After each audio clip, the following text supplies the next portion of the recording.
اور اس صورت میں تین بہت ہی خوبصورت دعائیں آئی ہیں، کیونکہ جب ہم اپنے آپ کو غفلت سے نکالنے کی کوشش کرتے ہیں یا کرنا چاہتے ہیں، ایک تو زندگی کے ٹیسٹ ہمیں گھیر لیتے ہیں، دوسرا یہ ہوتا ہے کہ اوور آل بھی زندگی کی بہت ساری کشش ہوتی ہے، بہت سے امتحان ہوتے ہیں، بہت سی سٹرگلز ہوتی ہیں. ہم ہر دن فیصلہ کرتے ہیں یا جب بھی کسی ایسی گیدرنگ میں بیٹھتے ہیں تو ضرور سوچتے ہیں کہ مجھے اپنے پر کام کرنا ہے، مجھے دین کی سمجھ کو بڑھانا ہے، لیکن پھر سم تھنگ ہیپنس، سمجھ نہیں آتی کہ کیوں میں نہیں کر پا رہی. تو یہاں پہ اگر ان دعاؤں کو ہم دیکھیں تو ہمیں یہ بات سمجھ آتی ہے کہ ایک کام جو ہم ہر وقت کر سکتے ہیں 24/7 وہ یہ ہے کہ ہم دعائیں بہت مانگیں، اللہ تعالیٰ سے توفیق مانگیں، اور ساتھ ساتھ جو بھی نیکی کے کام ہیں ان کے لیے دعائیں مانگیں. جیسے ہم یہاں پہ دیکھتے ہیں دعا آ رہی ہے انی مسنی الضر وانت ارحم الراحمین. یہ ایوب علیہ السلام کی دعا ہے جب ان کو بہت زیادہ تکلیف پہنچی ہوئی تھی، بہت بیمار تھے، سب کچھ ان کا ختم ہو چکا تھا، اس وقت انہوں نے دعا مانگی، کیونکہ ان کے بارے میں آتا ہے کہ اللہ تعالیٰ نے ان کو اتنا نوازا تھا، ہی واز سو بلیسڈ، اور وہ ہر وقت اللہ کا شکر ادا کرتے تھے. تو جب ان کی تعریف کی گئی تو لوگوں نے کہا سو واٹ، جب انسان کے پاس ساری نعمتیں ہوں تو انسان شکر ادا کر لے گا. اللہ تعالیٰ نے آہستہ آہستہ ان سے تمام نعمتیں لے لی، اور ان کی بہت ہی ڈیفیکلٹ سچویشن ہوگی، اور یہ حالت تھی کہ تب بھی وہ اللہ کے شکر گزار بندے تھے. اور جب ان کی بس ہو گئی، اب ان کی برداشت سے باہر ہوگی بات، تو اب دیکھیں انہوں نے دعا بھی کیسے مانگی. ایک دن مجھے کوئی اسٹوڈنٹ پوچھ رہی تھیں کہ دعا میں یہ مانگوں، ایسے مانگوں، یہ مانگی جا سکتی ہے کہ نہیں. تو میں ان کو بتا رہی تھی کہ آپ اگر اپنی دعاؤں کے سٹینڈرڈ کو بہتر کرنا چاہتے ہیں تو اس کے لیے آپ قرآنی اور مسنون دعائیں دیکھیں، آپ کو پتہ چلے گا کہ دعا مانگنے کے آداب کیا ہیں. تو انہوں نے کیا کہا کہ مجھے ایک تکلیف پہنچی ہے، تو ارحم الراحمین ہے، کوئی گلے شکوے نہیں کیے، کوئی سیلف پٹی کا اظہار نہیں کیا، لیکن یہ ضرور بتایا کہ میرے رب تیری شان کیا ہے. اسی طرح ہم دیکھتے ہیں کہ یونس علیہ السلام جب مچھلی کے پیٹ میں تھے تو وہاں کیا دعا مانگ رہے ہیں، لا الہ الا انت سبحانک انی کنت من الظالمین. اب آپ دیکھیں اس میں بھی اللہ کی بڑائی ہے اور اپنی کم ظرفی کا تھوڑا سا اظہار ہے کہ اللہ تعالیٰ میں نے کچھ اپنے پر ظلم کیا ہے. ہم تو سمجھتے ہیں نا کہ ہم نے تو کبھی کوئی غلطی کی ہی نہیں ہے، اور ساری دنیا دشمن ہے ہماری، جلتی ہے ہم سے، جیلس ہے. تو یہ دعا آیت کریمہ جس کو ہم کہتے ہیں، یہ بھی آپ دیکھ لیں کہ ہمیں کیا بتاتی ہے.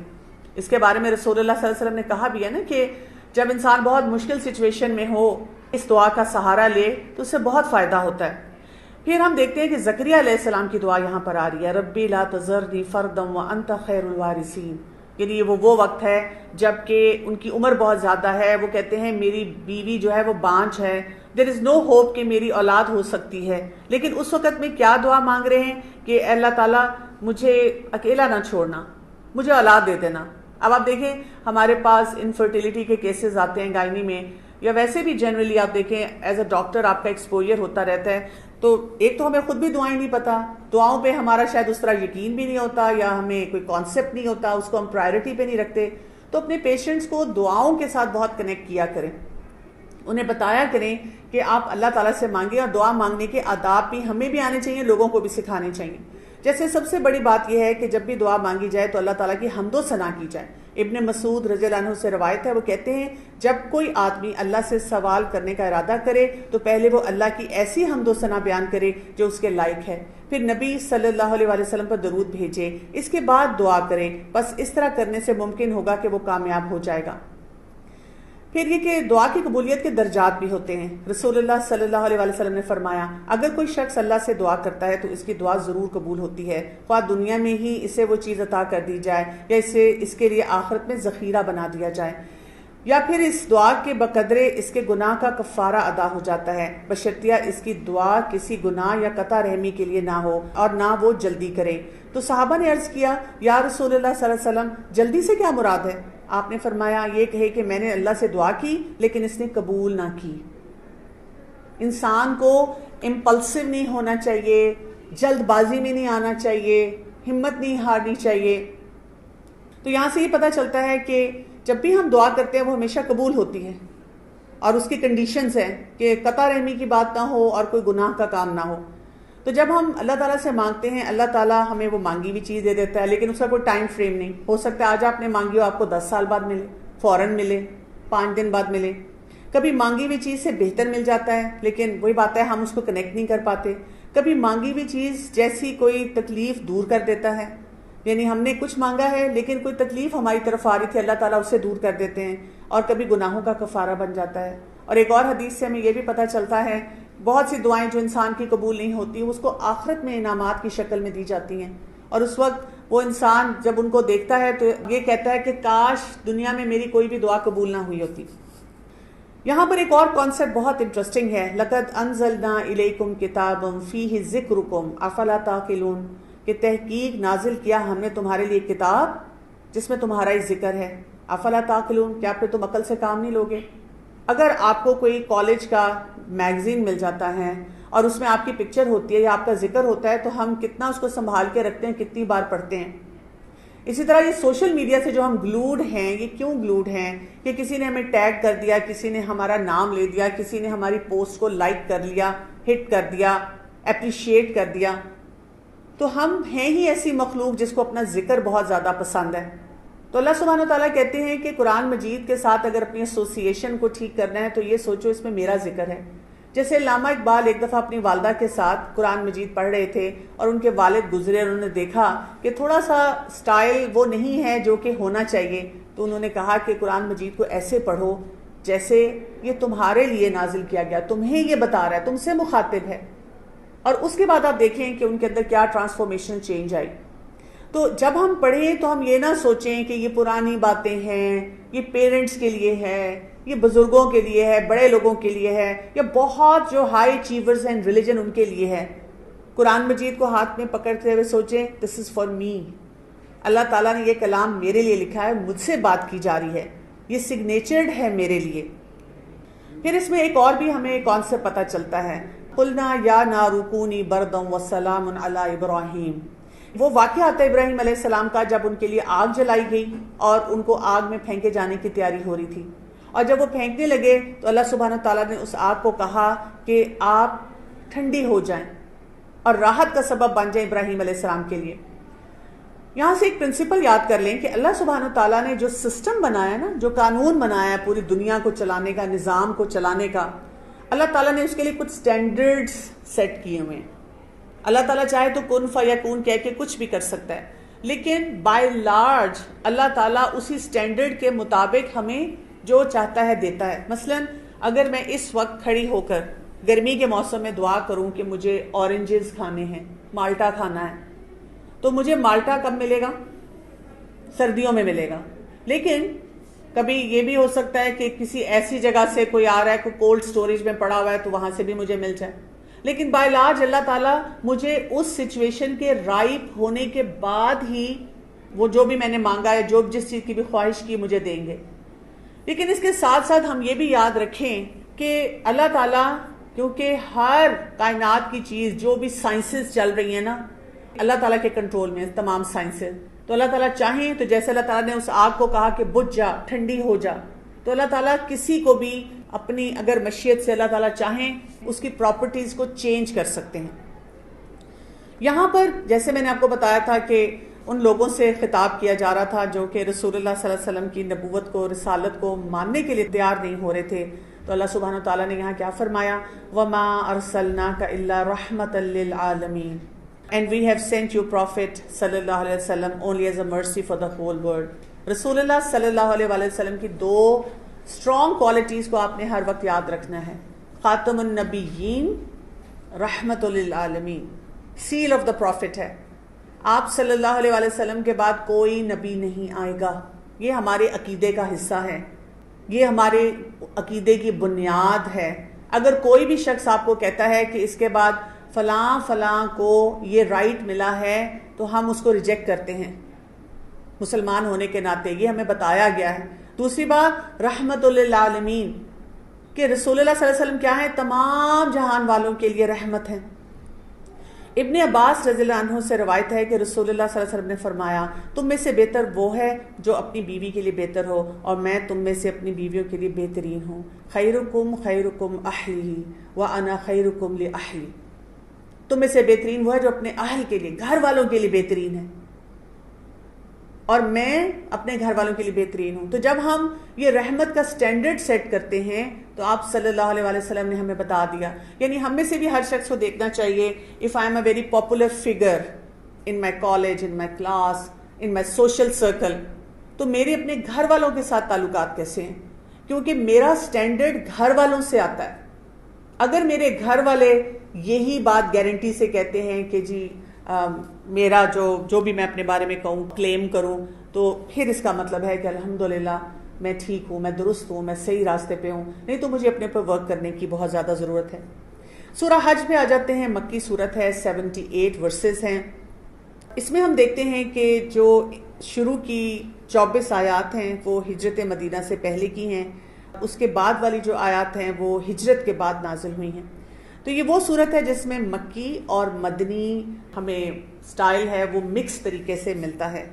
یہاں پر جہاد اور قتال کے لیے ایک پورا سسٹم دیا گیا ہے. یعنی مسلمانوں کو بتایا گیا ہے کہ سیکوینس کیا ہوگا آپ کی لائف میں. سب سے پہلے آپ کو اطاعت کی طرف جانا ہے, عبادت کی طرف جانا ہے, آپ نے اپنے آپ کو گروم کرنا ہے, پھر آپ نے دعوت اور تبلیغ کی طرف جانا ہے, اور پھر وہ وقت آتا ہے جب آپ ایک اسلامک حکومت کو قائم کرتے ہیں, اور وہاں سے اب آپ اپنے دشمنوں کو بتاتے ہیں کہ اگر کوئی ہمارے ساتھ زیادتی کرے گا یا ظلم کرے گا, جو ہم نے جہاد کے کلازز پڑھے تھے, تو اس کے مطابق ہم بھی کھڑے ہو کر اپنا دفاع کریں گے.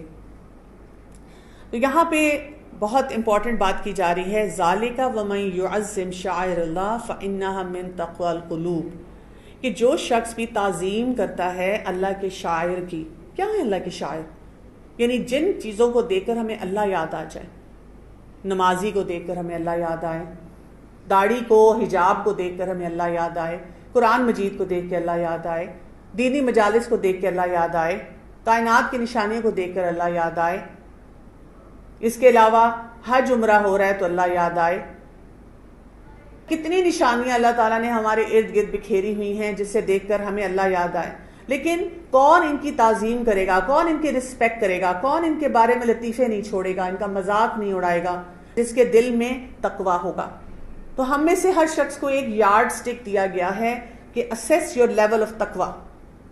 اگر آپ دین اور دین والوں کا مذاق اڑاتے ہیں تو بیسیکلی آپ ان کا مذاق نہیں اڑا رہے, آپ شاعر اللہ کا مذاق اڑا رہے ہیں, آپ اللہ تعالیٰ کے احکامات کا مذاق اڑا رہے ہیں. اسی لیے ہمیں دین کے معاملے میں بہت محتاط ہونے کی ضرورت ہے. اور پھر آپ دیکھیں وہ دو کانسیپٹ اس کے ساتھ آتے ہیں. یہ کیوں ہو جاتا ہے؟ ما قدر اللہ حق کا قدری. اس پہ پہلے بھی ہم بات کر چکے ہیں, کیونکہ انہوں نے اللہ کی قدر ہی نہیں کی جیسے کرنی چاہیے تھی, جیسے اس کا حق تھا. اور پھر ساتھ کیا ہے, وَجَاهِدُوا فِي اللَّهِ حَقَّ جہادی, اور اس طرح سٹرگل ہی نہیں کی, اس طرح جہاد ہی نہیں کیا جیسے کہ جہاد کرنے کا حق تھا. یعنی ہم نے کیا نمازوں کے لیے اس طرح اٹموسٹ ایفرٹ کی جس طرح ہماری زندگی کا کوئی اور پیشن ہوتا ہے اس کے لیے ہم اٹموسٹ ایفرٹ کرتے ہیں. میڈیکل کالج میں آنے کا ڈریم, اور پھر اس کے لیے انٹری ٹیسٹ, اس کے لیے پڑھائی, اس کے لیے ہائی اچیور بننا, اس کو مینٹین کرنا, اس کی کیا سٹرگل. وہ جو سٹرگل ہے کیا ہم نے نماز پڑھنے کے لیے کی؟ اگر ہم کہتے ہیں پڑھی نہیں جاتی, بس میں کوشش تو بہت کرتی ہوں, کیا ہم نے قرآن پڑھنے کے لیے یہ کوشش کی؟ جب میں نے قرآن مجید کو پڑھنا شروع کیا تھا, میرا دکھ یہ تھا کہ میں نے کون سی کتاب نہیں پڑھی میڈیسن کی, اور میں سوچتی تھی کہ ایک اللہ کا یہ کلام, اس کو میں نے کبھی ٹائم نہیں دیا, کیا کچھ نہیں پڑھا, کیا کچھ نہیں زندگی میں کیا. تو وَجَاهِدُوا فِي اللَّهِ حَقَّ جِهَادِ, اس کا حق ادا کرنے کی ضرورت ہے. اگر ہم وہ حق ادا نہیں کریں گے تو ہم اپنے لیے دنیا اور آخرت کے مسائل کو بڑھائیں گے. وَمِنَ النَّاسِ مَن يُجَادِلُ فِي اللَّهِ بِغَيْرِ عِلْمٍ, اور لوگوں میں سے کچھ افراد ایسے ہوتے ہیں یجادلو, جو جھگڑا کرتے ہیں, بحث مباحثے کرتے ہیں اللہ کے بارے میں بغیر علم, علم کے بغیر. وَيَتَّبِعُ كُلَّ شَيْطَانٍ مَرِيدٍ, اور وہ بیسیکلی کیا کر رہے ہوتے ہیں؟ شیطان کو فالو کر رہے ہوتے ہیں. اکثر گیدرنگز میں ہم جاتے ہیں تو ہم کیا دیکھتے ہیں کہ لوگ بحث مباحثہ کر رہے ہیں. بڑے بڑے آپ کو لٹریٹ قسم کے لوگ نظر آتے ہیں جو ٹی وی سکرینز پہ بیٹھے قرآن کے بارے میں فتوے دے رہے ہیں, باتیں کر رہے ہیں. آپ ان کے سامنے ایک مصحف رکھیں اور ان کو کہیں کہ کوئی بھی پیج کھول کر مجھے کسی آیت کی صرف ٹرانسلیشن بتا دیں, اینڈ دے ول فیل. اور میرے سامنے یہ ایک ٹیسٹ ہے، یہ لٹمس ٹیسٹ ہے کہ اگر آپ قرآن مجید کی کسی آیت کی ٹرانسلیشن بھی نہیں کر کے بتا سکتے then how can you be an authority کہ آپ قرآن مجید کی آیتوں کے بارے میں بات چیت کریں۔ اور مسئلہ یہ ہے کہ ہم ایسے لوگوں کو بہت سنتے ہیں۔ آج کل کے دور میں ایسے کنٹمپریری قسم کے اسکالرز آ چکے ہوئے ہیں جو آپ کو کتنی چیزوں کو جو کہ قرآن اور حدیث سے جو کلاسیکل نریشنز ہیں ہماری، ان میں وہ حرام ہیں، بڑے آرام سے کہتے ہیں آپ کر سکتے ہیں، بڑا لاجک نکال کے آپ کو بتاتے ہیں اور وہ ہمیں بڑے اچھے لگتے ہیں، ہم ان کو بار بار سنتے ہیں، ہم ان کی باتوں پہ عمل کرنا چاہتے ہیں، ہم ان کو کوٹ کرتے ہیں۔ پھر انسان کو اس کی اوقات بھی دکھائی گئی، یا ایھا الناس، تمام انسانوں کو کیا کہا جا رہا ہے، ان کنتم فی ریب، اگر تم ہو کسی قسم کے شک میں، من البعث، کہ تم اٹھائی جاؤ گے، فانا خلقناکم، تو پھر اپنے پیدا ہونے کو دیکھ لو۔ پہلے تم کیا تھے؟ تراب، مٹی، پھر نطفہ، پھر علقہ، پھر مضغہ، پھر مخلقۃ و غیر مخلقہ، گوشت کا ایک لوتھڑا، پھر اس کے بعد بچہ بنے طفلا، پھر اشدکم، جو اس وقت آپ ہیں اپنی پیک پہ پہنچے ہیں جوانی کی، بہت کچھ اچیو کر سکتے ہیں، اور اس کے بعد دو آپشنز ہیں، کسی بھی سٹیج پہ آپ یتوفا، یا تو فوت ہو جائیں گے یا ارذل العمر کی طرف جائیں گے۔ یہ ایک سائیکل ہے جو کہ ہم لے کر چل رہے ہیں۔ وَذَلِكَ بِأَنَّ اللَّهُ هُوَ الْحَقُّ، اور بے شک اس وجہ سے ہے کہ یہ حق اللہ کی طرف سے ہے، وَأَنَّهُ يُحْيِي الْمَوْتَى، اور اللہ ہی ہے جو کہ زندگی اور موت دیتا ہے، وَأَنَّهُ عَلَى كُلِّ شَيْءٍ قَدِيرٌ، اور اللہ تعالیٰ کی قدرت کے ذریعے یہ تمام سائیکلز ہمارے سامنے آتے ہیں۔ یہاں پہ ایک اور بات بھی ہمیں سمجھائی جا رہی ہے کہ اللہ تعالیٰ نے جو کچھ بھی سسٹم دیا ہے وہ کس لیے دیا ہے، لِيَكُونَ الرَّسُولُ شَهِيدًا عَلَيْكُمْ، تاکہ اللہ تعالیٰ نے جو نماز پڑھنے کے لیے کہا، جو زکوٰۃ دینے کے لیے کہا، جو اسلامک سسٹم اسٹیبلش کرنے کے لیے کہا، رسول اللہ صلی اللہ علیہ وسلم اس پر گواہ ہوں کہ ان کی امت نے یہ کام کیا۔ وَتَكُونُ شُهَدَاءَ عَلَى النَّاسِ، اور جو مسلمان ہیں وہ تمام انسانیت پر گواہ ہوں۔ تو مسلمان کیسے گواہ ہوں گے؟ ان کو تو خود ہی نہیں پتا، وہ تو خود ہی یہ کام نہیں کر رہے، وہ سمجھتے ہیں کہ یہ کچھ ایسے لوگ ہیں جو کہ بس وہ صرف جن کو ہم نے ایک ٹائٹل دے دیا مولوی ہونے کا، بس ان کا کام ہے۔ ہم تو ڈاکٹرز ہیں، ہم تو پروفیشنلز ہیں، ہم تو پڑھے لکھے لوگ ہیں، یہ ہماری جاب نہیں ہے۔